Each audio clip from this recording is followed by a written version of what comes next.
Imagine paying $432,000 of your hard-earned money for your brother's med school tuition, only to hear him demand even more for his luxury lifestyle, all while your own dreams and promotions are put on hold.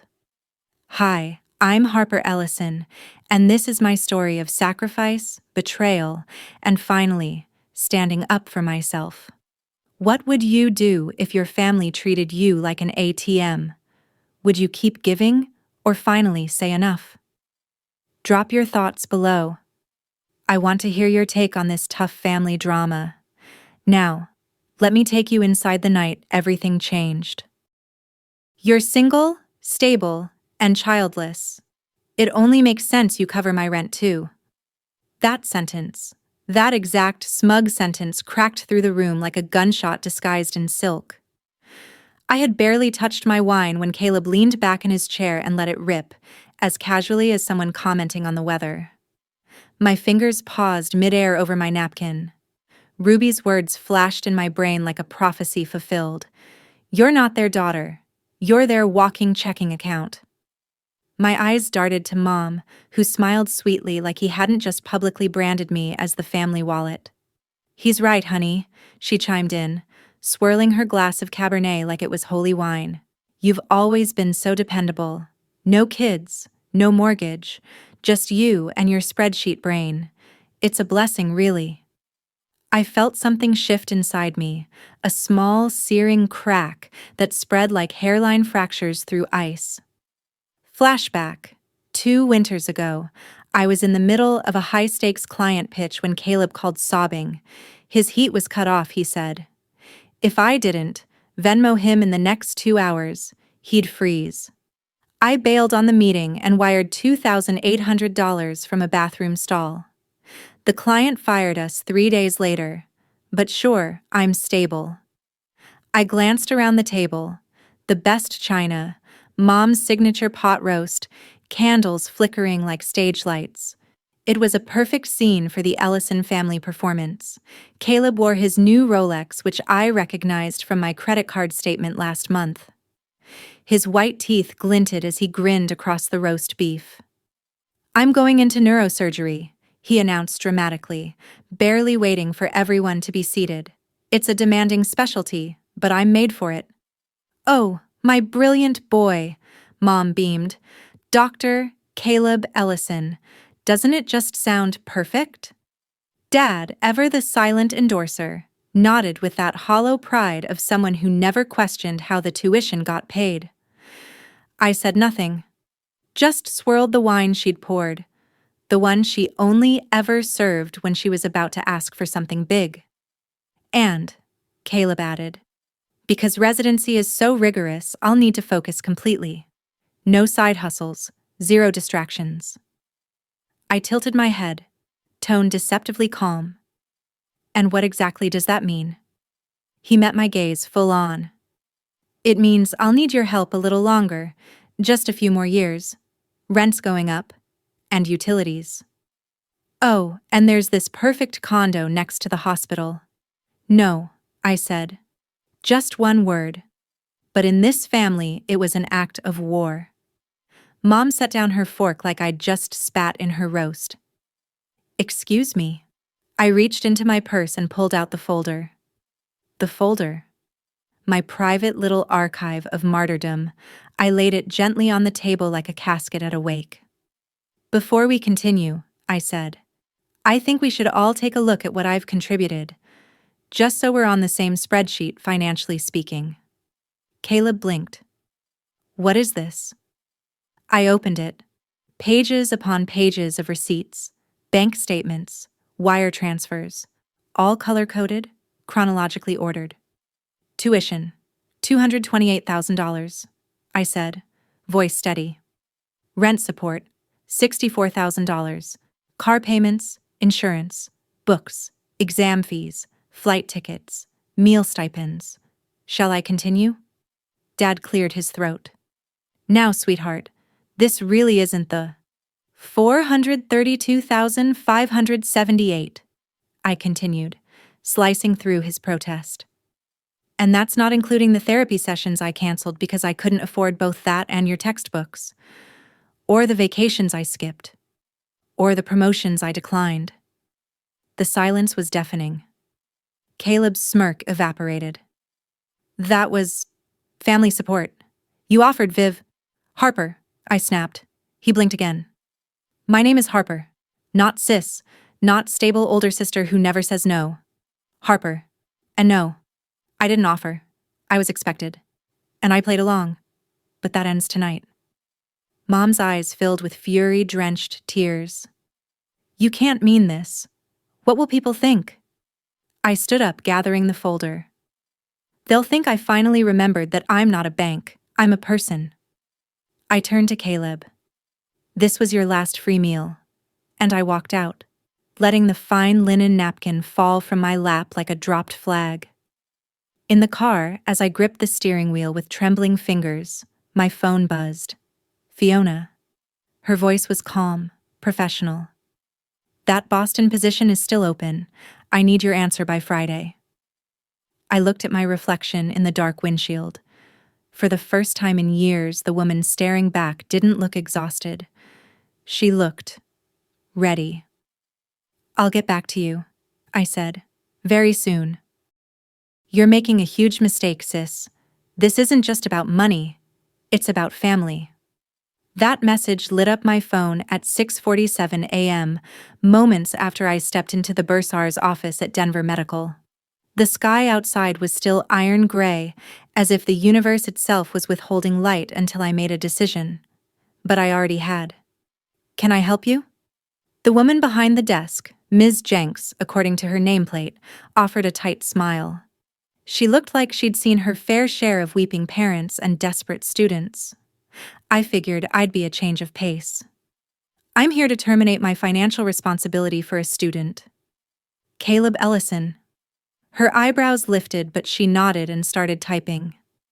Do you have documentation? I handed over the folder. Itemized support over 4 years. Tuition, housing, living expenses, plus attached letters confirming account ownership. As she scanned the pages, I could feel my phone vibrating again in my bag. Texts, missed calls, voicemails. The guilt machine was running on full power. Ms. Jenks looked up. You want this termination to apply to all current and future financial obligations? Yes, effective immediately. And I'd like a note on file that any further charges are not authorized by me under any circumstances. She raised an eyebrow but only said, Understood. She slid a single form toward me and offered a pen. I stared at the signature line for a beat too long. My fingers tightened around the pen. I could hear Caleb's voice from 4 years ago, crying over the phone, begging me to cover his first semester before classes started. You're my only shot, he said. I can't ask Mom and Dad. You're the responsible one. I'd wired the money from the break room at work, eating cold pasta in silence while he texted me screenshots of his class schedule like some kind of trophy. I blinked, breathed in. Then I signed. As I left the office, I paused just outside the door, pulling out my phone. 12 missed calls from Caleb. 5 from Mom. 1 voicemail from Dad. Princess, please. Just think this through. We're all hurting right now. Hurting? I thought, gripping the phone tighter. They weren't the ones who pulled 18-hour shifts to pay someone else's tuition. Have you ever felt like the people who should protect you are the ones who let you down the most? That kind of silence, that kind of loneliness. If you've ever been there, leave a comment 7 below. Let's see how far this story goes. Back in my office, Fiona was waiting at my desk. I thought about what you said, she said simply, handing me a printed copy of the Boston offer. The board upped the salary. They're eager to have you. I stared at the figure. 6 digits, stock options, relocation bonus. All of it real. Fiona studied me for a second. Can I ask something blunt? I nodded.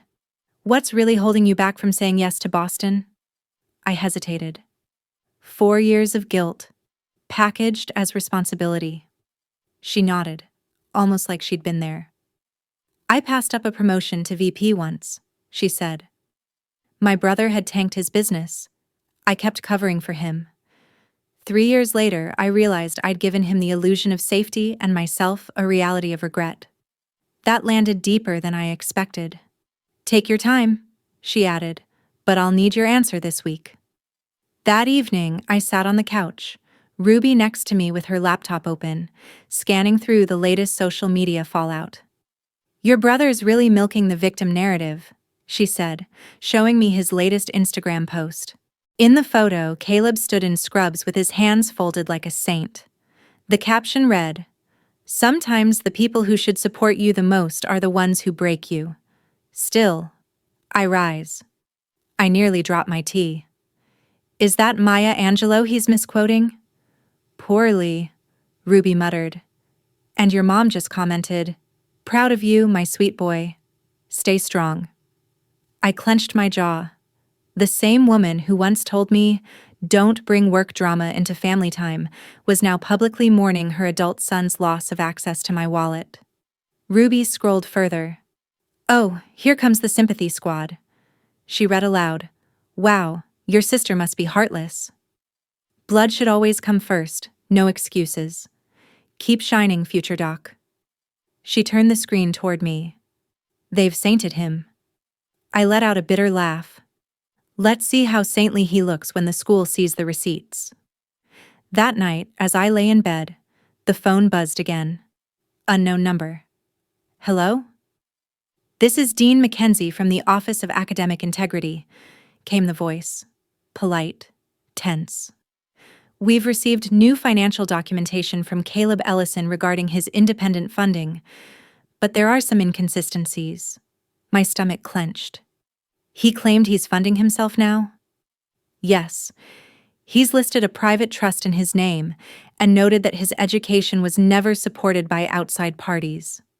My silence must have said enough. "Would you be willing to speak with our review board if needed?" "I'd be happy to," I replied, ice in my voice, "and I'll send over full records tonight." After the call ended, Ruby looked over from her bedroom doorway. "He forged something, didn't he?" "He's trying to rewrite the narrative," I said, already opening my laptop. "But not this time." I scanned and emailed the entire file. Receipts, payment logs, credit card bills, annotated notes. Everything. By midnight, my inbox pinged with a reply from the dean. "Thank you, Ms. Ellison. We may need to initiate a formal investigation." I stared at the screen, pulse steady. For the first time, they would be the ones answering questions, and I was just getting started. Funny how the truth always shows up, with timestamps and transaction IDs.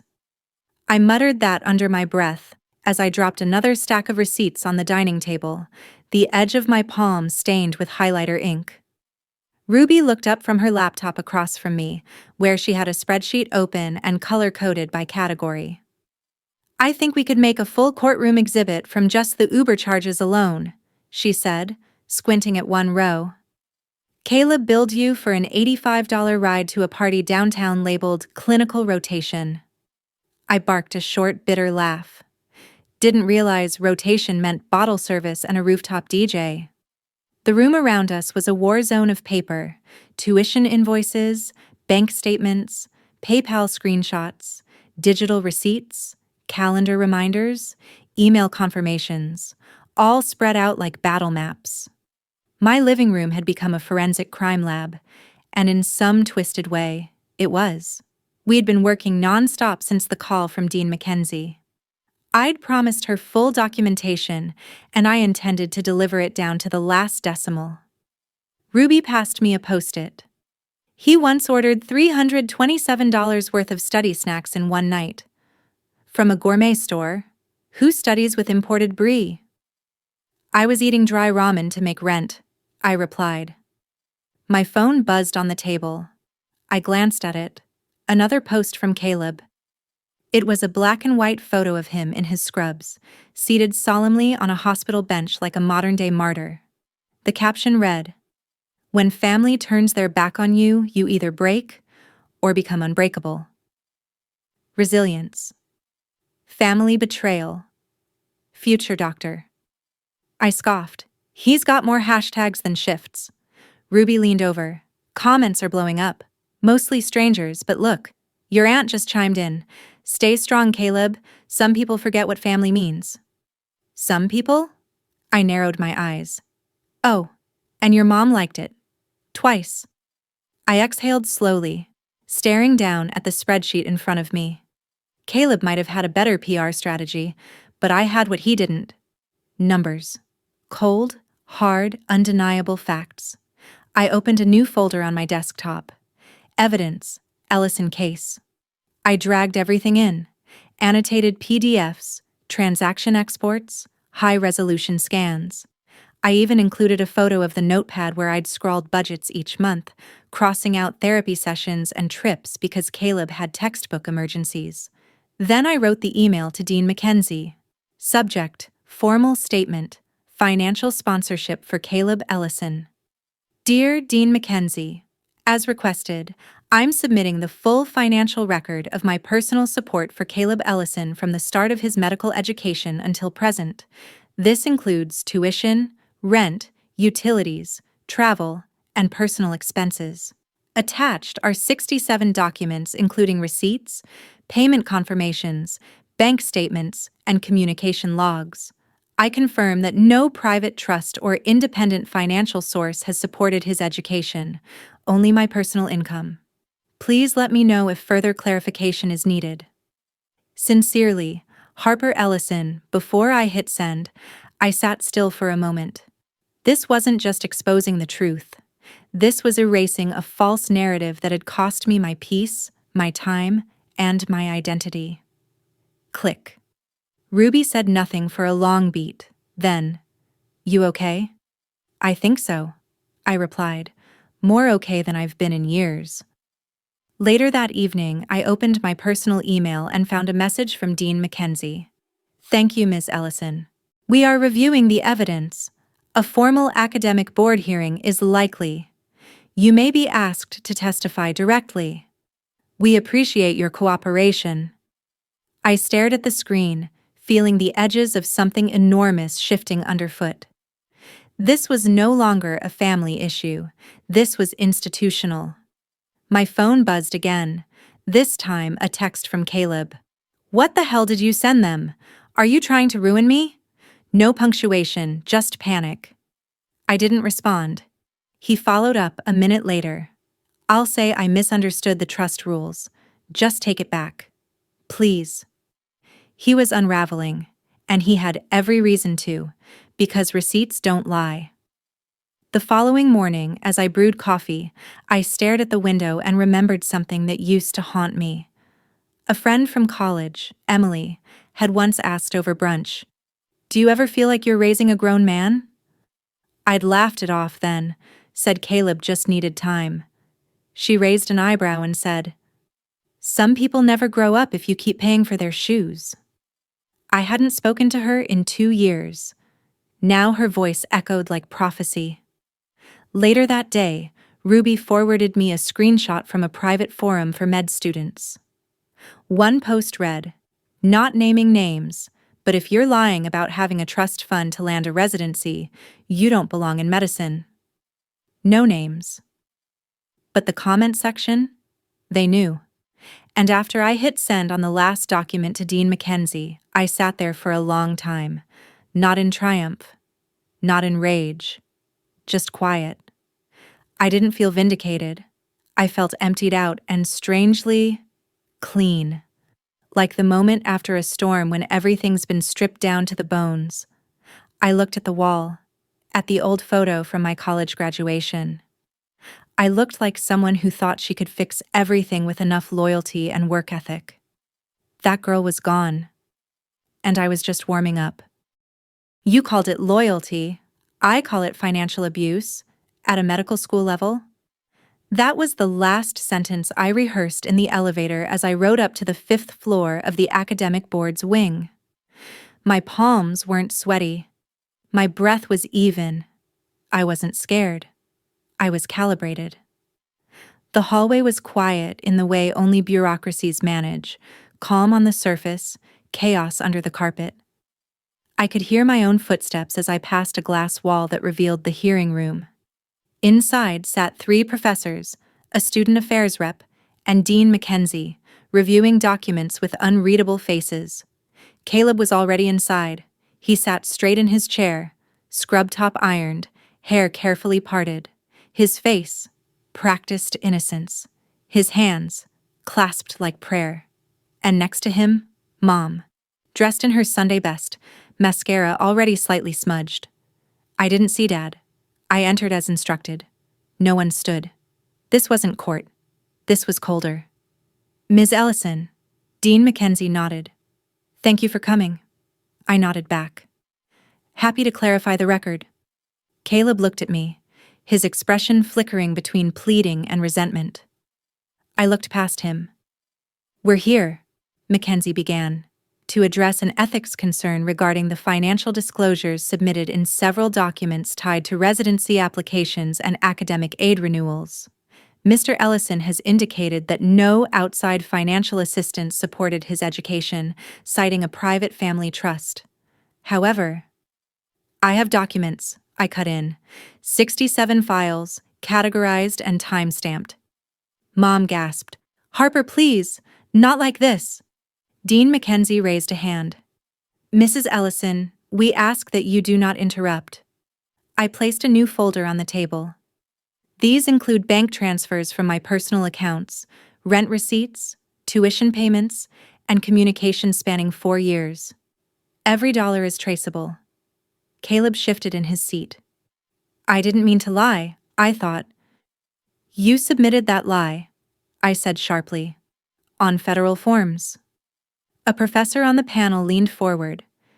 Mr. Ellison, were you aware of the consequences of listing independent financial status if untrue? I thought she was family, Caleb said quietly. It's not like she's a stranger. She offered. No, I corrected.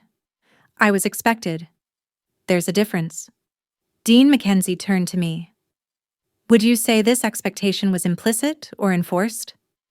I looked at Mom, who now sat stiff as a mannequin. Every time I tried to say no, I was reminded that good daughters don't let their brothers fail. The panel nodded. Mackenzie jotted something down. We've reviewed the documents you provided last week. They are substantial and consistent. Would you be willing to submit a sworn affidavit? I already drafted one, I said, sliding another paper across the table. Caleb broke. You're trying to destroy my career. No, I said, I'm ending your free ride. There was a pause. Mackenzie cleared her throat. Given the weight of this evidence, the board is moving forward with a formal suspension, academic and financial, for 1 academic year. All pending applications to residency programs will be flagged. Mom let out a choked sob. You can't do this, she barked. He's my son. And I was your daughter, I said. You just never noticed when I started drowning. The room fell silent. Caleb slumped back in his chair. We're adjourned, Dean Mackenzie said softly. I walked out, not slowly, not in triumph, but in resolve. Outside the room, a student reporter I didn't recognize stood with a recorder. Ms. Ellison, would you care to comment on the board's decision?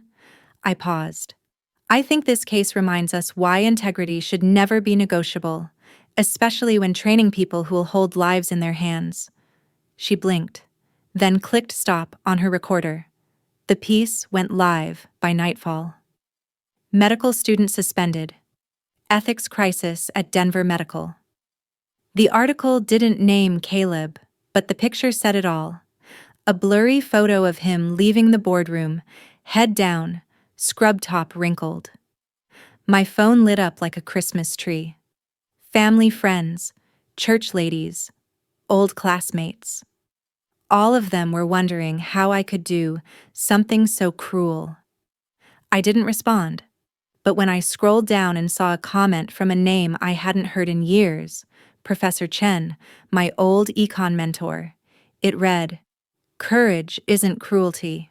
Sometimes telling the truth is the only kindness left. And I allowed myself, for the first time in weeks, to smile. You spent years silencing me with guilt. Funny how quiet you get when the truth is loud. That line echoed in my head as I closed the email from Dean Mackenzie confirming Caleb's academic suspension. 1 year. Official. All residency flags in place. The fallout was beginning, and I wasn't the one scrambling anymore. I was packing. Boxes lined the floor of my apartment, some half-filled, some already labeled. Home office, books, kitchen, donate. Ruby stood next to the fridge, holding up a chipped mug. Boston-worthy? I smirked. Trash it. She dropped it into a donate pile and grabbed the wine. To your escape. Finally. We clinked glasses. My phone buzzed. It was Mom. Again. 17 missed calls. The next came from Dad. Princess, please. Just come talk to your mother. We don't want this to be permanent.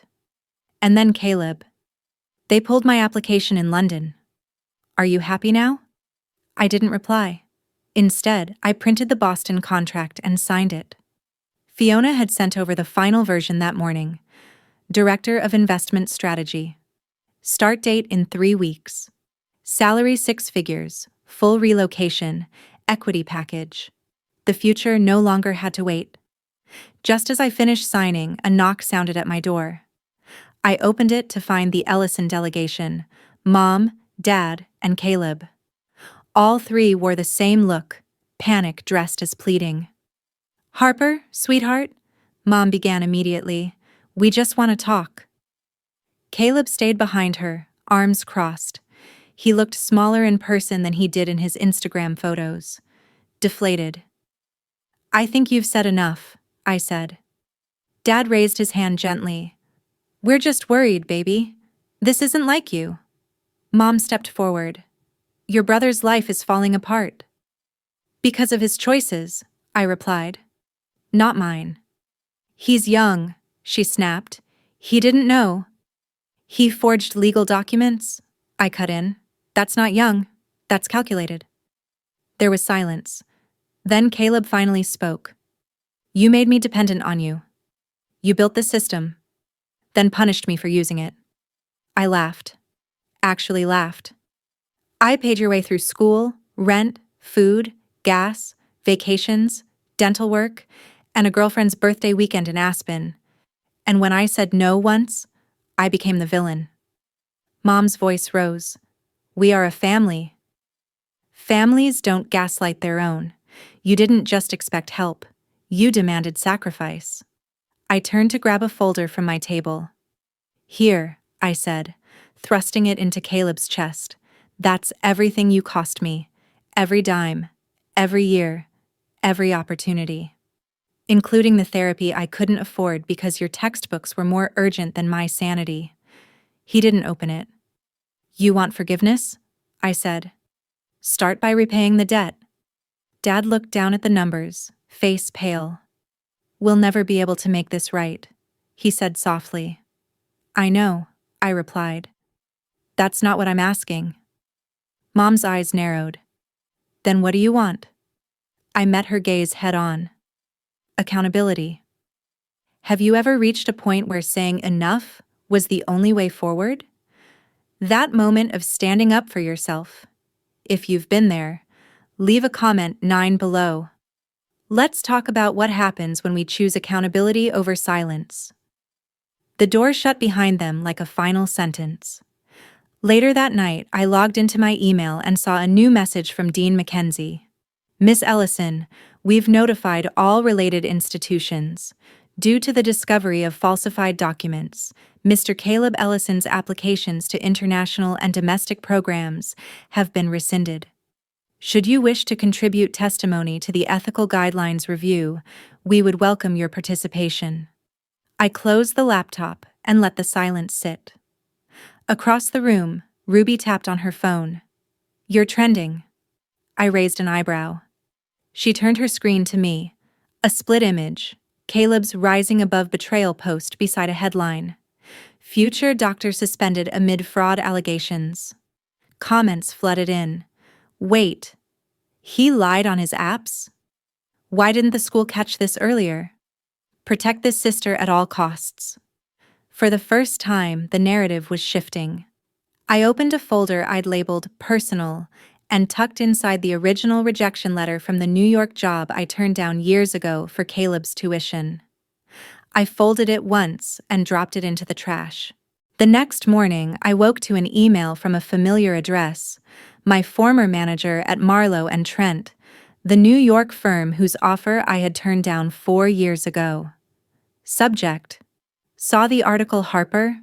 I read about the Denver situation and wanted to say, your strength shows. I always knew you had backbone, but now the world does too. If Boston doesn't treat you right, my door is still open. L. Trent. I reread it twice, stunned by the casual grace of it.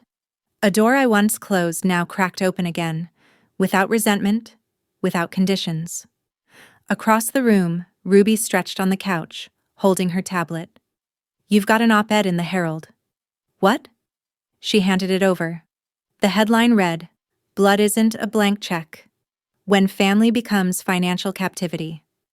My name wasn't in it, but the story mirrored mine to uncanny precision. A social worker had penned it, inspired by a recent case of a woman standing against generational guilt. The final paragraph read, Sometimes setting a boundary isn't betrayal, it's an act of survival. And survival, like healing, is rarely quiet. I sat back, the weight in my chest shifting from pressure to pride. In the quiet that followed, I thought of all the apologies I'd never received, all the validation I'd longed for and never found, but none of it mattered now. Not because it didn't hurt, but because I'd finally chosen me. I took out my phone and opened my contact list. Deleted. Mom. Deleted. Caleb. Deleted. Home. I didn't cry, I just exhaled. Then I grabbed a fresh roll of packing tape and sealed the last box labeled Future. The Boston skyline shimmered behind the tall glass of my corner office, reflecting a new chapter I'd once only imagined. It was 7:02 a.m., and I was already on my second coffee. Half because I was now running the investment strategy team, half because I could finally afford to enjoy mornings. My nameplate read, Harper Ellison, Director. Somehow, the word director still didn't feel real. Ruby had helped me move in last weekend. She cried when we unpacked the last box labeled Future. We toasted on the floor with takeout and $18 wine, and for once, my life didn't feel paused. It felt in motion. Now, on this bright Monday morning, I was prepping for my first presentation to the board. A knock on my door pulled me out of my slides. My new assistant poked her head in. Someone here to see you. Says she's from your old hometown. I frowned. Send her in. A young woman, barely 21, walked in nervously clutching a manila folder. She looked like I had 5 years ago. Bright, tired, afraid. I'm Sarah, she began. I read about you in the Journal of Medical Ethics. The Wade Protocol. The part about family funding abuse. That was you, right? I nodded slowly. Yes, that was me. She sat down, words spilling fast. My sister's in law school. My parents said since I have a job I should help. I've paid her rent, books, everything for 2 years. But I'm drowning. They say it's my duty. But I'm exhausted. I opened a drawer. Va pulled out a familiar blue folder labeled Template Financial Record. First, I said gently, we document everything. Her eyes widened. You believe me? I believe you because I was you. We spread out receipts, bank transfers, emails. The process was familiar, clinical almost. But when I looked into her eyes, I saw what Ruby must have seen in me, someone on the edge of disappearing. My phone buzzed. A message from Ruby. Your brother's newest post. You might want to see it. I tapped it open. It was a photo of Caleb. Not in a lab, not in scrubs, but standing in front of a small rural clinic. Caption: starting over isn't easy, but sometimes rock bottom teaches you who you really are. Grateful for this second chance. As a medical assistant, humility, growth. I earned, not given. I blinked, then read it again. There were no hashtags about betrayal, no swipes at me, just reality. Sarah was watching me. Everything okay? I turned the phone screen toward her. That's my brother. She blinked. Oh, he hurt me more than I can explain, I said. But maybe this is what healing looks like. Quiet, honest. Just then, my assistant knocked again. Boardroom's ready, Ms. Ellison. They're waiting for your quarterly projections. I stood. You okay to keep working? Sarah nodded. Actually, yeah, for the first time in weeks. Good, I said, grabbing my notes. Because this story doesn't have to end the same way. As I entered the boardroom, the team stood in welcome. These were not people I owed. They were people I led. I clicked on my first slide. Growth projections lit up the screen. But it was what sat in my back pocket, Sarah's folder, that reminded me what this moment meant. By 5 p.m., we had record-breaking numbers and a handshake from the CFO. But the win I cared about most? Sarah's text that night. Told my parents. Sent the receipts. They finally stopped calling me selfish. I smiled, dropped the phone, and turned on my balcony light. Later that week, I received an email from Dean Mackenzie. Your testimony shaped the new policy language for financial ethics in student disclosures. We've named it the Ellison Amendment. I didn't reply immediately. Instead, I clicked into a draft email I'd been too afraid to finish. It was addressed to Emily, my old college friend who once asked if I was raising a grown man. I hit send. You were right, and I'm sorry it took me so long to believe it. Her reply came minutes later. I'm just glad you finally chose you. That weekend, Ruby visited again. We sat on the rooftop under Boston stars. She raised her glass. To revenge, she said.